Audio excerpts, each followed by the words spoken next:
BNP নেতার অসুস্থ স্ত্রীর জন্য তারেক রহমানের চিকিৎসা সহায়তা। আজহারের মাহফিলে ২২ ছিনতাইকারী আটক। পটুয়াখালীতে বিএনপির কর্মী সমাবেশে দুই গ্রুপের সংঘর্ষ, আহত ৫। জানাবো দ্রুত জাতীয় সংসদ নির্বাচন, ভোটের ইস্যুতে বাড়ছে দেশি বিদেশি চাপ। এবং সর্বশেষ জানাবো পক্ষ ভারী করার জন্য আপনারাই আওয়ামী লীগকে ফোন দেন, বললেন শামা ওবায়েদ। শুনছিলেন সংবাদ শিরোনাম, এবারে বিস্তারিত। বিএনপি নেতার অসুস্থ স্ত্রীর জন্য তারেক রহমানের চিকিৎসা সহায়তা। রাজধানী ঢাকার লালবাগের ২৩ নম্বর ওয়ার্ড বিএনপি যুগ্ম সম্পাদক আনোয়ার হোসেন মাহবুবের স্ত্রীকে চিকিৎসা সহায়তা দিয়েছেন বিএনপির ভারপ্রাপ্ত চেয়ারম্যান তারেক রহমান। কিডনি ও লিভারের সমস্যা নিয়ে মরহুম আনোয়ার হোসেন মাহবুবের স্ত্রী পাপি আক্তার রিনা প্রচন্ড অসুস্থ অবস্থায় রাজধানীর একটি হাসপাতালে কয়েকদিন ভর্তি ছিলেন। বিএনপি ভারপ্রাপ্ত চেয়ারম্যান ও আমরা বিএনপি পরিবার এর প্রধান পৃষ্ঠপোষক তারেক রহমানের নির্দেশে চিকিৎসা সহায়তা পৌঁছে দেয় আমরা বিএনপি পরিবার এর একটি প্রতিনিধি দল। আজহারের মাহফিলে ২২ ছিনতাইকারী আটক। লালমনিরহাটে ডক্টর মিজানুর রহমান আজহারের ওয়াজ মাহফিলে এসে মোবাইল ও স্বর্ণ ছিনতাইয়ের ঘটনায় ২২ জনকে আটক করেছে পুলিশ। তাদের মধ্যে ২১ জন নারী ও ১ জন পুরুষ। মাহফিলে অংশ নেওয়া মুসল্লিরা জানান, সকালে মিজানুর রহমান আজহারের মাহফিলে অংশ নিতে ৪টি মাঠে প্রায় ১০ থেকে ১২ লক্ষ নারী পুরুষ উপস্থিত হন। মাহফিল শেষে বাড়ি যাওয়ার পথে একটি ছিনতাইকারী চক্র স্বর্ণ ও মোবাইল ফোন ছিনতাই করে পালিয়ে যায়। তবে তাদেরকে বিভিন্ন স্থান থেকে আটক করে পুলিশ। ওসি নূর নবী জানান, বিপুল সংখ্যক আইন শৃঙ্খলা বাহিনী মসজিদের নিরাপত্তার দায়িত্বে ছিলেন, তবুও ছদ্মবেশে নারীদের জিনিসপত্র ছিনতাই ও চুরি করে একটি চক্র। তাদেরকে সন্দেহমূলক আটক করা হয়েছে, জিজ্ঞাসাবাদ চলছে। চুরি করা জিনিসপত্র পাওয়া গেলে তাদের বিরুদ্ধে আইনগত ব্যবস্থা নেওয়া হবে। পটুয়াখালীতে বিএনপির কর্মী সমাবেশে দুই গ্রুপের সংঘর্ষ, আহত ৫। পটুয়াখালী জেলা বিএনপির কর্মী সমাবেশে দলীয় অভ্যন্তরীণ বিরোধের জেরে দুই গ্রুপের নেতাকর্মীদের মধ্যে সংঘর্ষের ঘটনা ঘটেছে। এতে অন্তত ৫ জন নেতাকর্মী আহত হয়েছেন। আহতদের পটুয়াখালী মেডিকেল কলেজ হাসপাতালে ভর্তি করা হয়েছে। স্থানীয় সূত্রে জানা গেছে, কর্মী সমাবেশটি জেলা বিএনপির সম্মেলনের প্রস্তুতি নিয়ে আলোচনা করার জন্য আয়োজন করা হয়। সমাবেশে দুপুর থেকে বিভিন্ন এলাকা থেকে নেতাকর্মীরা এসে জড়ো হতে থাকেন। সেখানে আলতাফ হোসেন চৌধুরী সমর্থিত গ্রুপ ও স্নেহাংশু সরকার দুই গ্রুপের মধ্যে স্লোগান ও মঞ্চে ওঠাকে কেন্দ্র করে বিরোধ শুরু হয়। প্রত্যক্ষদর্শীদের মতে, আলতাফ হোসেন চৌধুরী সমর্থিত গ্রুপ একটি মিছিল নিয়ে সমাবেশ স্থলে উপস্থিত হওয়ার পরে সাবেক সাধারণ সম্পাদক মাকসুদ বাজিদ পান্না মঞ্চে উঠতে গেলে স্নেহাংশু সরকারের সমর্থিত নেতাকর্মীরা তাকে প্রতিরোধের চেষ্টা করেন। এ সময় দুই গ্রুপের মধ্যে বাকবিতণ্ডা শুরু হয়। পরে এক পর্যায়ে হাতাহাতি এবং মারামারি বেঁধে যায়। সংঘর্ষে বেশ কয়েকজনকে রক্তাক্ত অবস্থায় হাসপাতালে পাঠানো হয়েছে। দ্রুত জাতীয় সংসদ নির্বাচন, ভোটের ইস্যুতে বাড়ছে দেশি বিদেশি চাপ। দ্রুত নির্বাচন চাই যুক্তরাষ্ট্র ও ভারত। নির্বাচন নিয়ে আগ্রহ চীনেরও। জনপ্রতিনিধিদের কাছে যত দ্রুত ক্ষমতা হস্তান্তর করবে ততই দেশের মঙ্গল। অন্তর্বর্তীকালীন সরকারের বয়স এরই মধ্যে ৫ মাস পার হয়ে গেছে। গঠিত হয়েছে ২ ধাপে মোট ১১টি সংস্কার কমিশন। এরই মধ্যে সংবিধান, নির্বাচন ব্যবস্থা, দুর্নীতি দমন কমিশন ও পুলিশ সংস্কার কমিশনের প্রতিবেদনের প্রধান উপদেষ্টা ডক্টর মোহাম্মদ ইউনূসের কাছে জমা হয়েছে। তবে ছাত্র জনতার অভ্যুত্থানে আওয়ামী লীগ সরকারের পতনের পর গঠিত এই সরকার কতদিন দায়িত্ব পালন করবে, রাষ্ট্রের প্রয়োজনীয় সংস্কার কবে নাগাদ সম্পন্ন হবে, কবে নির্বাচনের মাধ্যমে দেশের রাজনৈতিক সরকার প্রতিষ্ঠা হবে, প্রশ্ন এখন সবার। বিশেষ করে আইন শৃঙ্খলা পরিস্থিতি সন্তোষজনক পর্যায়ে না থাকা, দ্রব্যমূল্য বৃদ্ধি, বিনিয়োগে মন্দা, প্রশাসনে অস্থিরতা, পরাজিত শক্তির নানা অপকৌশল, এসব কারণে সরকারের উপর দ্রুত নির্বাচন দেওয়ার চাপ প্রবল হয়ে উঠেছে। দেশের রাজনৈতিক দলগুলো ছাড়াও এ ইস্যুতে আন্তর্জাতিক অঙ্গনের চাপ বাড়ছে অন্তর্বর্তী সরকারের উপর। তবে বহির্বিশ্বের চাপে বাংলাদেশের রাজনৈতিক পরিস্থিতি পরিবর্তনের দিন শেষ বলে মনে করেন জাতীয় নাগরিক কমিটির নেতারা। কূটনৈতিক সূত্র বলছে, ডক্টর ইউনূসের সরকার দায়িত্ব নেওয়ার পর থেকে যুক্তরাষ্ট্র, যুক্তরাজ্য, ইউরোপীয় ইউনিয়ন সহ বেশিরভাগ দেশই সরকারের সংস্কার পদ্ধতির জোর সমর্থন দিচ্ছে। হাসিনা সরকারের দুর্নীতির বিষয়ে সরকারকে সমর্থন করে। তবে আন্তর্জাতিক মহল শুরু থেকে অন্তর্বর্তী সরকারের কাছে সংস্কারের পাশাপাশি নির্বাচনের কথা বলে। সংস্কার ইস্যুতে সরকারের সময় নিয়ে কোনো মন্তব্য করেননি বিদেশিরা। প্রয়োজনীয় সময়ের পক্ষে ছিল তাদের অবস্থান। কিন্তু ২ মাস ধরে সংস্কারের পাশাপাশি দ্রুত নির্বাচনের বিষয়ে কূটনৈতিক চ্যানেলে আলাপ আলোচনা জোরালো হচ্ছে।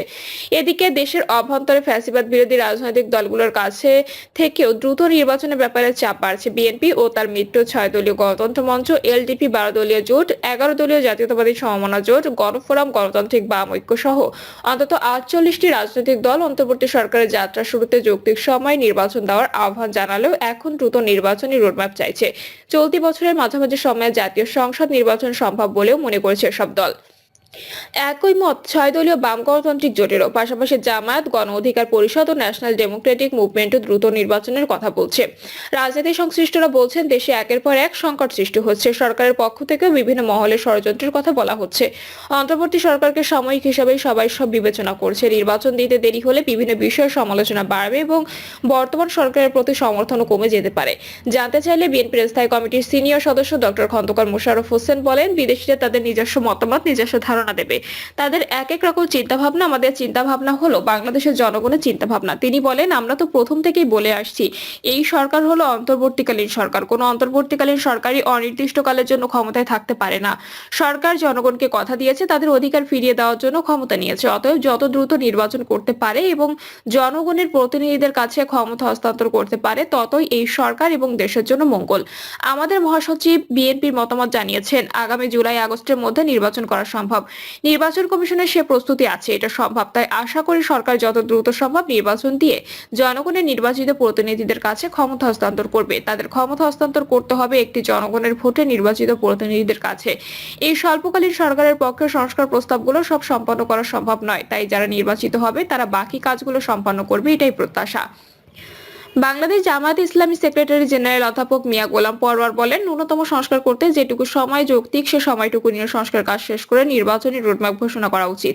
যৌক্তিক সময় যেটুকু লাগে সে সময়টুকু সরকারকে দেওয়া উচিত, তবে খুব লম্বা সময় দরকার নেই। তাহলে নির্বাচনটা নিরপেক্ষ ও জাতির আশা আকাঙ্ক্ষা পূরণের মতো হবে বলে আমরা মনে করি। কূটনৈতিক সূত্রগুলো বলছে, মার্কিন নির্বাচনে জো বাইডেনের দলের পরাজয়ের পর থেকে বাংলাদেশ ইস্যুতে যুক্তরাষ্ট্রের আগ্রহের সঙ্গে ভারতের আলোচনা বাড়ে। এর আগে বর্তমান সরকার ও বাংলাদেশের দ্রুত নির্বাচনের প্রতি ভারতের আগ্রহই বেশি দেখা গেছে। শেখ হাসিনা ইস্যুতে ঢাকা দিল্লির কূটনৈতিক সম্পর্ক নিয়েও ওয়াশিংটন মাথা ঘামায়নি, কিন্তু সম্প্রতি বাংলাদেশের নির্বাচন নিয়ে ভারতের সঙ্গে যুক্তরাষ্ট্র আলোচনা করেছে বলে জানান ভারতে নিযুক্ত মার্কিন রাষ্ট্রদূত এরিক গার্ডসেটি। এছাড়া আঞ্চলিক দুই প্রভাবশালী দেশ ভারত, চীন সহ আরো কয়েকটি দেশ ও আন্তর্জাতিক সংস্থা বাংলাদেশের নির্বাচন নিয়ে আগ্রহ প্রকাশ করেছে। বিদেশিদের নির্বাচন অনুষ্ঠানের বিষয়ে আগ্রহের বিষয়টি আরো স্পষ্ট হয় ভারতের সেনা প্রধান জেনারেল উপেন্দ্র দ্বিবেদীর মন্তব্যে। গত সোমবার দিল্লিতে সংবাদ সম্মেলনে এক প্রশ্নের জবাবে তিনি বলেন, সম্পর্ক নিয়ে নির্বাচিত সরকারের সবাই কথা হওয়া উচিত।